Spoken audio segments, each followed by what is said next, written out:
A Penny's Worth of Character, Episode 17. Mr. Conley started to open up his candy case. "No candy for that one, Mr. Conley," Sean said. "Why? What do you mean?" Mr. Conley asked. "Don't you want the penny?" "I brought it because—" Sean couldn't finish saying what he wanted to tell Mr. Conley. His tongue was heavier than the wilted pods of leaves hanging over the hot road. "You've got a good mother," Mr. Conley said. Sean hadn't told Mr. Conley it was his mother who had sent him back with a sack. He wondered how Mr. Conley knew. He remembered the thoughts he had had about his mother. He remembered thinking of running away from home to make her feel sorry because she had made him bring the good sack back to Mr. Conley. "There'll be a reserved seat in heaven for your mother," Mr. Conley said, as Sean wiped the tears from his eyes with the back of his hand.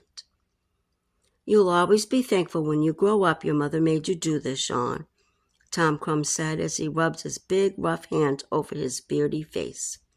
"This is a lesson in honesty you won't forget. It gives you a good foundation from your fingertips to your toes. Mr. Conley, I'll bring more sacks to pay for the flour you lost." Sean sobbed as he turned to leave the store. "Since you've been so honest, Sean," Mr. Conley said, smiling, "your debt is paid. I didn't lose that much flour, and I think more of you than I have ever thought in my life." Sean ran from the store. Mr. Conley said something to Tom Crumb.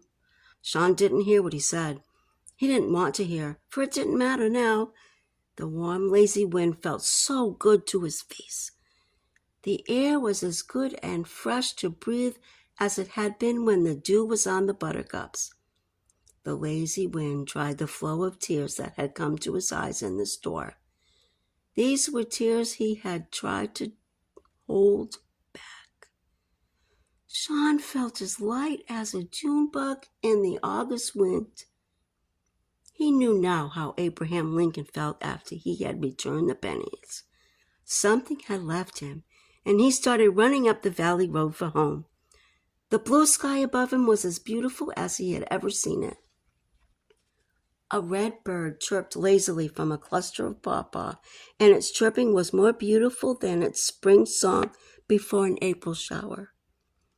A hawk sailed over in the lazy wind, and it was pretty, too. Sean didn't fear anything now.